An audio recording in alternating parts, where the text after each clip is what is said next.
Do you want to lead a profitable advertising strategy rather than micromanage it? Do you want to take the guesswork out of PPC or expand your advertising in other countries and languages? Then you're in the right place. At Databrill, our team of technical marketers and data scientists have poured years of experience into building the most powerful international automation tools for Amazon-sponsored ads. Our tools can handle large accounts with thousands of ad campaigns and millions of keywords across many languages.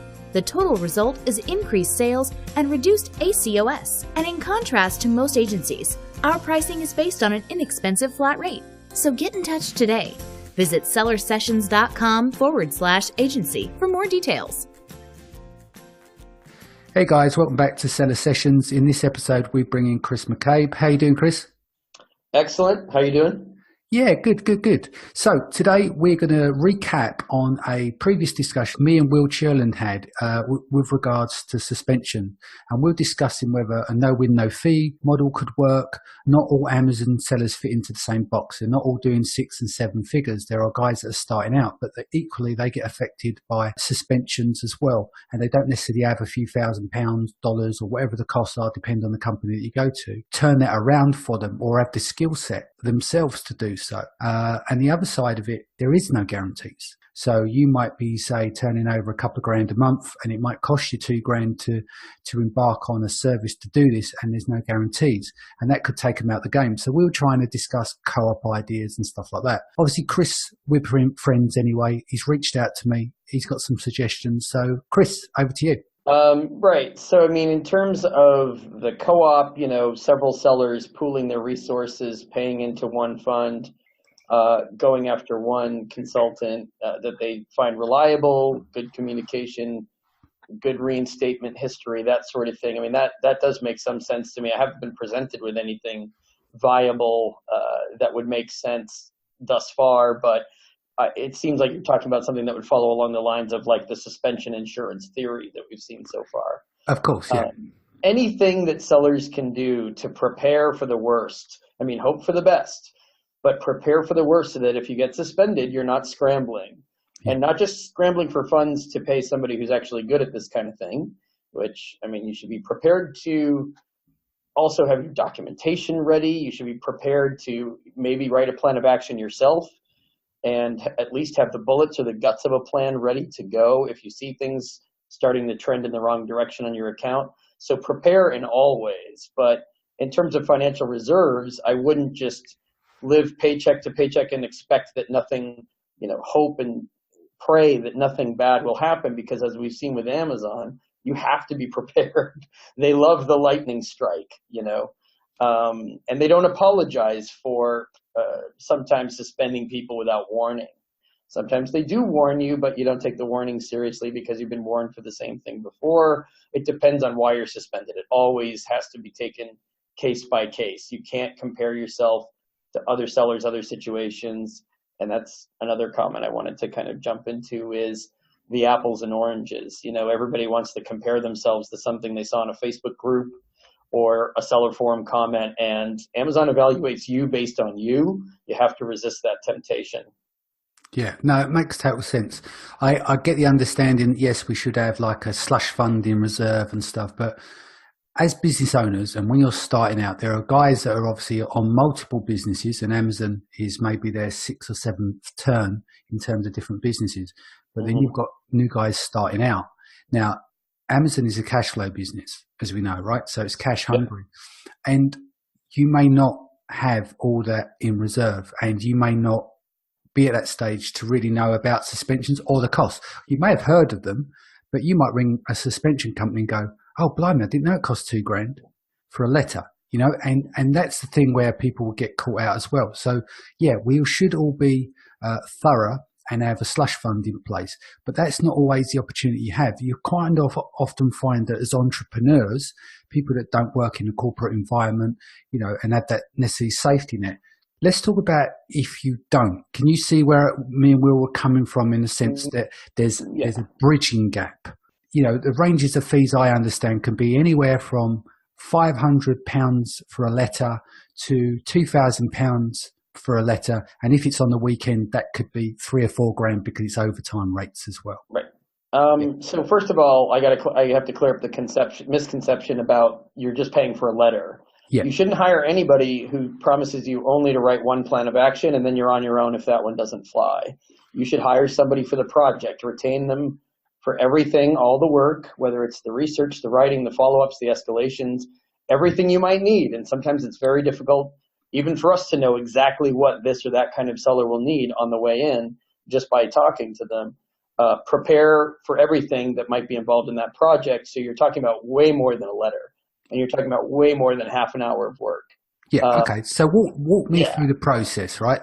Let's just say, like, you've just made some really good points there, because I know people that have been successfully reinstated, and I've known people to spend anywhere between $5,000 and $7,000 and never got reinstated, and they used 2 or 3 different companies and they got nowhere with it, but they paid out their full money. Right? Yeah. Now, go ahead. So walk me through a situation with a suspension.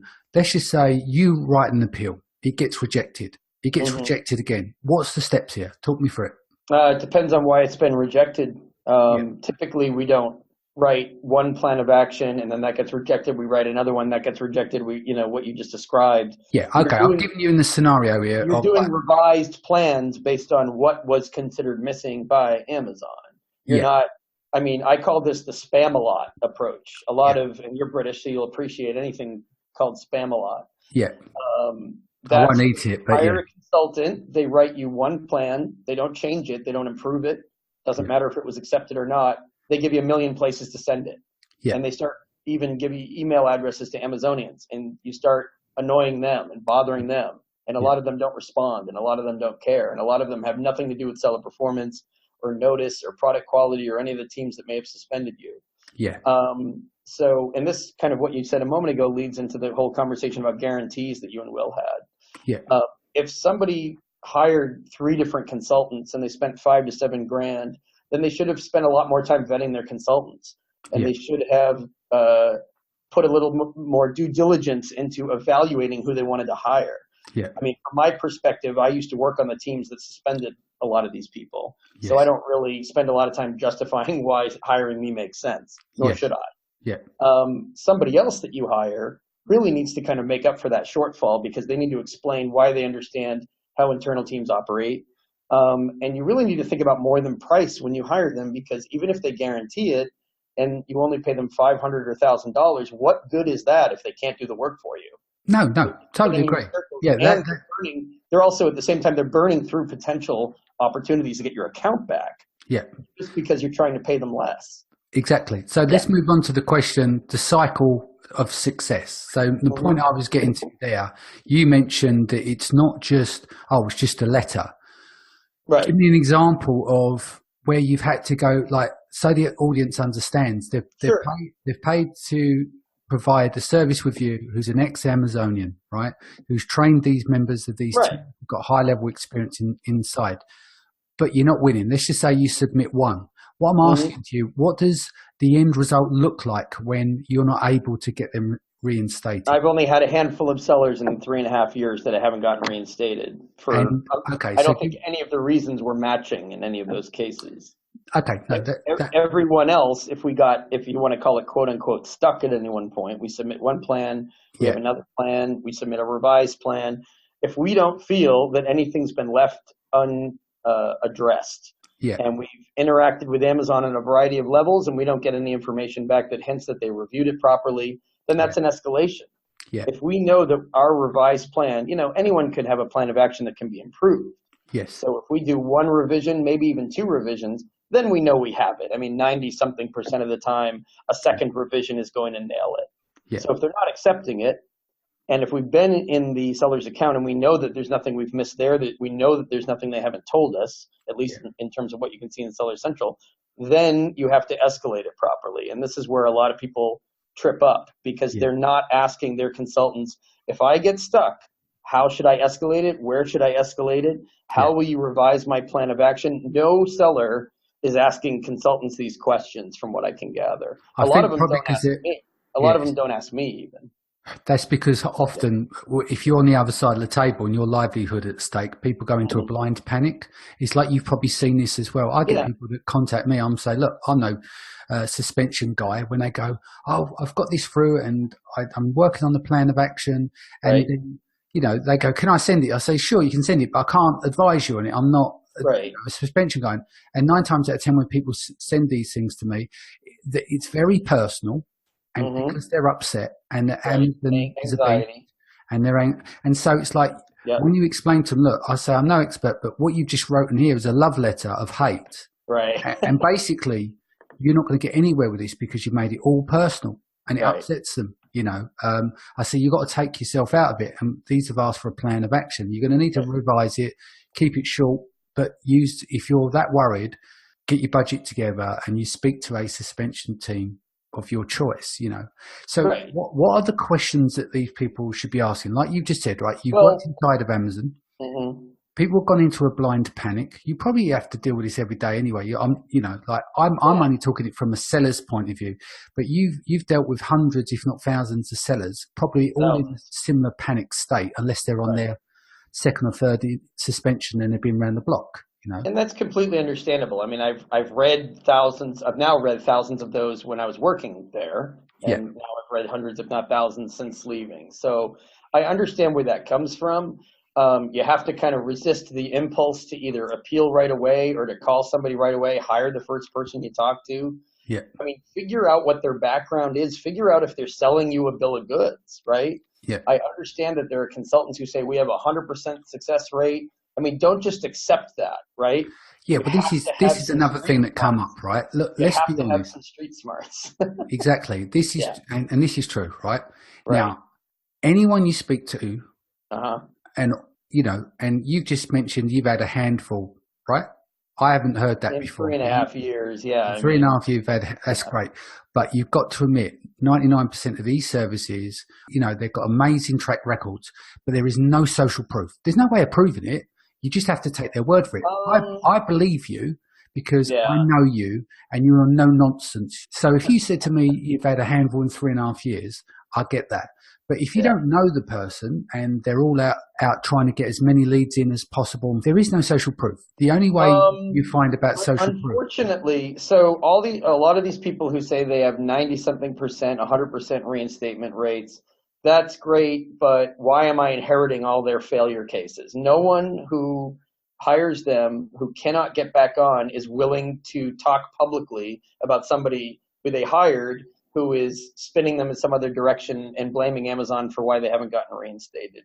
The real problem is that people are sort of recklessly and irresponsibly offering services that they can't reasonably complete simply because they want to diversify the service offerings on their website, or they found out that this was a lucrative, sexy thing to get into. I mean, there's no excuse for that. You need to have some background, and you need to be able to turn people away instead of offering them false hope. I turn people away all the time. I am not a take-all-comers consultant. I evaluate them. They evaluate me. I encourage anyone to ask any questions about my Amazon background. And now I've gotten to the point where I've offered a 30-minute, I mean, this is the lowest service I offer. It's only $250. But my God, before you send in a terrible POA, don't tell me where you got it. I mean, maybe you wrote it yourself. Maybe you hired somebody. Show it to me so I can at least spare you the agony of sending an obvious 0% chance plan of action or appeal in, so I can at least give you a little bit of feedback on it. I mean, it's easy for me to read something and give feedback in 30 minutes. If somebody really wants to go through it, I can give them an hour, and we can talk about how it needs to be rewritten. If you need a rewrite, that's a little bit more money, but we're still in the hundreds, right? I mean, this isn't thousands of dollars that you were mentioning. Exactly. This is the thing. This is part of the conversation. If you've got a service that's in reach of people can afford to run a business or should be able to afford $250, right? Well, and you shouldn't expect somebody to write Shakespeare for you and get you reinstated in one try for $500 or $600. If you're expecting that, you're hiring somebody who's basically a rookie, and they're going to take a shot at it for you, but they don't really owe you that much in exchange for $500. So you're paying for an amateur. Understand that if you pay $500 to $1,000, you're probably paying, I mean, for them to do all of it. I'm not talking about a POA review. I'm not talking about somebody to write an escalation letter. You are paying for somebody who's going to try this out for you, but they really shouldn't promise you anything. They shouldn't guarantee you anything. Yeah. And the other side of that is if you've hired 2 or 3 consultants before you knock on my door, my God, don't waste my time asking me for a guarantee. I'm not guaranteeing you anything if you've hired people who you shouldn't have hired in the first place. And there are ways of asking these questions. All right. So I just want to just back up a little bit here because we didn't get into the questioning of what are the 5 questions people should be asking their consultant. You mentioned there that most people don't answer questions because they're obviously got the fear factor and all they're trying to think about is getting back online. Yeah. What are the 5 key pertinent questions people should be asking? Who, what, when, where, why? Who are you sending it to? Do these people actually know who to escalate it to if sending it into the email queues doesn't really work? And then you get to where, right? You're going to have to keep track of whether I'm on what, where, or why for this, okay? So the who is important because I see people emailing people that have nothing to do with seller performance, nothing to do with the teams they're associated with. They somehow hire a consultant who has a bunch of Amazon email addresses. And then all of a sudden, of course, there's no replies to any of those escalations. Yeah. If you're writing to somebody not on the team that suspended you, it better be somebody who knows somebody on that team. Yeah. And it better be a direct personal connection or somebody who's at least willing to bump you up in the queues a little bit so that you can get an answer a little bit faster. So who is really important? It's not enough to say, I've got a friend who has a contact at Amazon. That can mean anything under the sun. Yeah. So that's the who. The where, again, email queues. Look at the product quality team, numerous different email queues.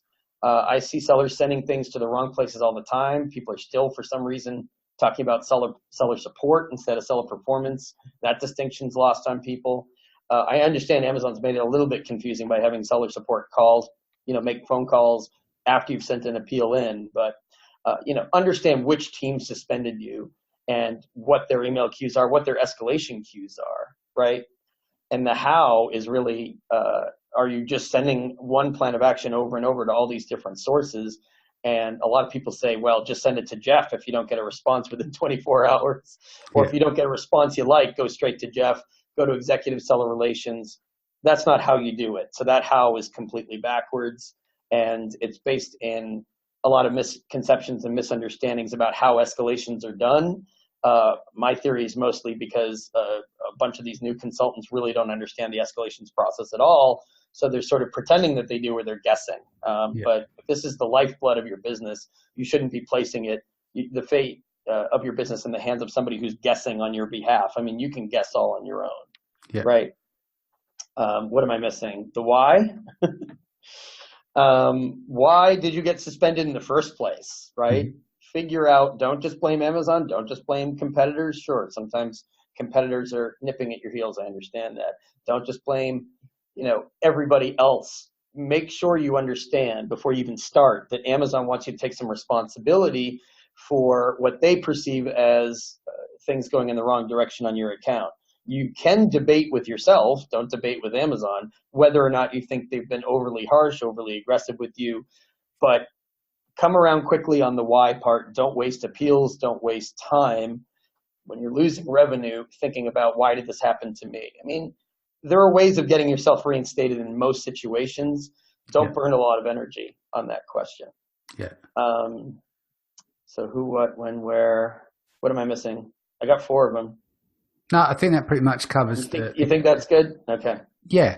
But obviously the people need to look at different approaches. So they're going to reach out to different consultants. So it's important to understand those. Is there anything in terms of, a lot of people are going to say their track record is good. How would someone dip down into the track record, by asking the right questions? Someone says, oh yeah, I've got 100% success rate. How does that person now ask the right question to break that down? Because like what you just said, because I pushed you on an answer, you said there's been a handful. You'd admitted that it's not 100%, which is Well, I mean, I'm not human. Do you know what I mean? I'm not hiding stuff like that. The problem is those people are hiding it for competition reasons. But if you're suspended, what do you care if one consultant's competing with another one? That doesn't mean anything to you. You want to get your account back on. And you're not interested in chest beating and people talking about how wonderful they are. You want results, right? No respected track record established consultant has 100% success rate. Anybody tells you that, you should hang up the phone immediately. That doesn't exist. Yeah. It's a snow job, and they're looking to see how gullible you are. Yeah. I would recommend that you don't be gullible. I would recommend that you ask some hard-hitting questions. Well, when you've gotten stuck on a suspension like mine in the past, how did you power through it?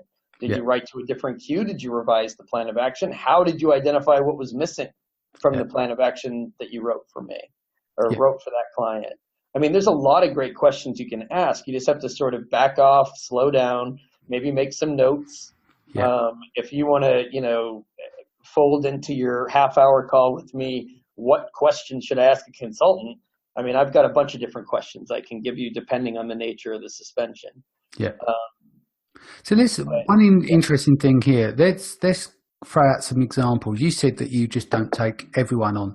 Now, there are people out there who have gone ahead, done black hat tactics, but obviously they don't want to admit that at first. Now, how do you unravel that? Because if you're talking about reputation and stuff like that, I'm assuming that the reason you swerve those kind of things because you don't want to get into it, because of course reputation's at stake if you're trying to cover up for people that are doing review manipulation and stuff. What would you say to those people that are doing that, who have been a bit naughty? Just come clean. Go through. I can't compare. In some ways, I can't compare myself to other consultants who are sort of handling things a little bit more loosely. Yeah. Things are pretty tight for us because I'm former Amazon. Everyone that works for me on appeals is former Amazon. Yeah. But to me, we have to be held to a higher standard. I don't mind being held to the highest standard when it comes to this work. Yeah. And that means white hat, and that means compliance, and that means obeying policies, not skirting them. I've had people approach me, can you help me establish multiple accounts that won't be detected? People have, how do I get away with product review abuse? I mean, I've heard everything under the sun. I don't know why they contact me. Yeah. The only people I will work with are the ones who are willing to confess right inside the door, and they're ready to write with me a mea culpa of sorts that establishes how their behavior will change immediately and perhaps offers an explanation other than a pale apology for why this happened to begin with. And that means admission and confession, more or less. And this is a good point. And what are the chances of reinstatement? Because you've been honest, obviously Amazon treats review manipulation at the top of the tree again, along with fake goods and stuff like that. So coming out the gate and being honest and say, look, we've gone and got all of these black hat reviews, or we've attacked our competition. We're sorry for what we did. Does that wash realistically? Yeah, it does. If you handle it properly, it will wash. Yeah. I've edited fabricated invoices. I've edited documents. That's a bit more on the fraudulent side of behavior. So of course they've been extremely, difficult to, they're not interested. I mean, honestly, if you're fabricating documentation, you're the bottom 10% of sellers. Yeah. Those are the sellers that Amazon doesn't want, and buyers don't want them either. Yeah. So if you're doing things like that, then you need another platform. Amazon's not the right place for you. I don't care really what the excuse is. I mean, I understand there are different excuses. Review manipulation, product review abuse, there's some more gray area there. I've worked with people who did come clean to me from the very beginning, and we've gotten them reinstated. That is not something that's not solvable as long as you approach it from, I know I was trying to game the system. I know I was trying to do something non-compliant that was going to provide a bad buyer experience, and it was going to be a bad experience for the sellers around me. And by the way, for the Amazon investigators who are kind of sick of that crap, right? Yeah. So you're making life hell for the Amazon investigators that are judging you when you break rules like that. So you better make sure you're never caught for it. Because once you're caught, yes, you have to get down on your knees and you have to beg a little bit. Not just apologize, but you have to beg for forgiveness the right way. There is a way to do that. But this is why I make everybody book an hour with me to discuss everything before I even take them on as a client. I don't just say, oh, you're suspended. Well, this is how you pay me, and I'll just start working on it later today. It doesn't work that way at my company. Yeah. No, that's good. So there are people, obviously people can change. I mean, obviously you don't support people attacking other sellers on the platform. So I'm surprised that Amazon would reinstate them. Where do you see where people just simply do not ever get reinstated? I mean, full of, not just down to SKUs or anything, but full account suspension, purely you just can't get it back. Have you seen that? Yeah, I mean, well, the good examples were the people who were accused of offending the Apple trademark, right? Amazon didn't want any battles, any wars behind the scenes or publicly with Apple, Yeah. and so they made notice claims of infringement around Apple items, a living hell for a lot of people. Right. But infringements, let's just forget Apple for a second. I mean, some resellers, especially, who keep selling major brands and are never really getting anything in writing or any clearance from the brands that they can sell these items on Amazon without attracting intellectual property or trademark or copyright or even patent infringement violations.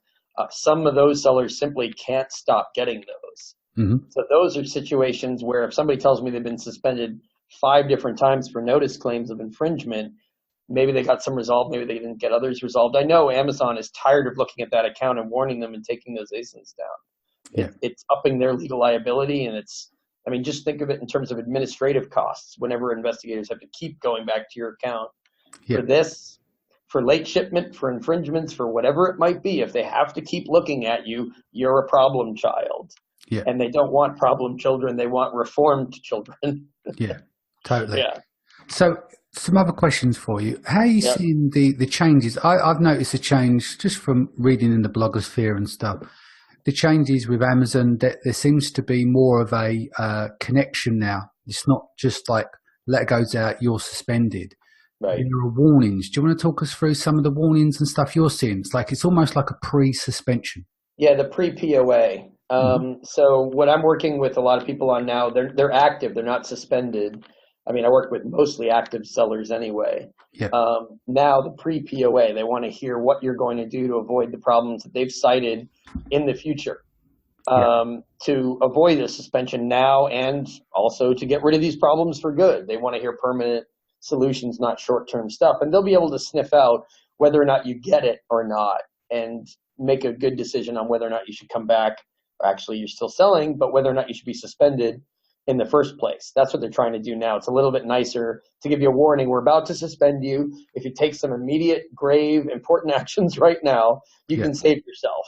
Yeah. So it's kind of a question of, do you want to save yourself or not? Well, if you don't put any effort into it, if you ignore it, if you don't change your ways in any way, then you can expect to get suspended at that point. So it's kind of a preemptive measure that they're doing, which of course has been a long time in the making, and they're finally doing it now. That's good, because I've heard that some stories that these, and I know it's not scalable, but seller performance teams have been reaching out to sellers. Yeah, phone calls. Yeah, exactly. Smaller scale. They've done this before. A friend of mine was doing this about 2 years ago. I think it was 2016. She had maybe 20 different sellers she had to call and work with on their plan of action. And she had to keep telling them at the end of the call, like, unless you make these changes, unless you answer some of the questions I brought up earlier in this call, and these calls went on for a long time. That's why they sort of discontinued it. You will be suspended, right? So some of them did get suspended, even though she had worked with them quite a bit. And because they didn't see enough sellers getting the message, and maybe you need to get suspended to get the message, I don't know, they discontinued the program 2 years ago. I hope this time they continue it a little bit longer, but it does sort of depend on the quality of the person who's working on your plan of action with you, right? If they give you some lower level seller support types or some of these performance managers, as they called them last year, I mean, some of them are rookies. They don't know their stuff. They've sort of been thrown into like a pilot style program, and they're not really giving you good enough tips. It's still kind of on you to figure out what you need to avoid the suspension at that point. Yeah. Yep. Okay, let's wrap this there. So let's recap it from the top, Chris, what we've just been discussing. We've just covered the whys, the wheres, and the whens when you're speaking to a consultant, choosing the right people. They need to understand not only writing a letter, the appeal process, what the chances are of success is gained really by you having a conversation with the consultant. Obviously, compare your consultants, make sure you're selecting the right people. I mean, how many cat lives do we have? I'd say your first, go ahead and do it the first time, but do it the right way. I mean, this is one reason why I built an online course or digital product on how to build a POA, because a lot of people really want to try it once themselves. Yeah. The only people that I've seen reliably grab out, for the right person right from the beginning without even hitting the appeal button are people who have been suspended before and they know how that goes. don't burn through appeals. I mean, people who contact me after doing it 3, 4, 5 times themselves, I mean, know when to quit, right? Cool. Amazon teams are tough to deal with. I mean, they're not consistent a lot of the time. Sometimes they're rushing through it and they're not reviewing you properly. There's all this garbage out there about, oh, you lost your suspension appeal. Now we're going to take you to arbitration. That's how you're going to get your account back. This is 100% nonsense. You might get some of your funds back through an arbitration process, but who's ever out there publicizing that or pitching that has no idea how to get your account reinstated in the first place. It's just their excuse for losing your appeal. That's all it is. Right. Okay. Well, look, let's wrap that here. How can people reach you? What you got coming up, etc.? Right. So as I mentioned earlier, I now have a plethora of lower cost services for 30 minutes, $250. I'll review either your escalation letter or your plan of action before you submit it. Yeah. For quality, I'll give you some feedback. You don't have to tell me who wrote it. You wrote it. You hired somebody else. Doesn't matter. If you want the full hour, that's $425. It's on my website under my reinstatement tab. Website's ecommercechris.com. I've also got an online course membership. I can tell you more about that once you contact me through the contact form. Build your own POA, and also just avoiding suspensions to begin with, how to review your account. Those are all much lower cost services than hiring me to take over everything for you. And then I've got the Seller Velocity Conference coming up in New York, April 26th. Just go to sellervelocityconference.com. Not a problem. Okay, guys, thanks for joining us. Chris, thanks for joining us. We'll see you again soon. Take care. Yeah, take care.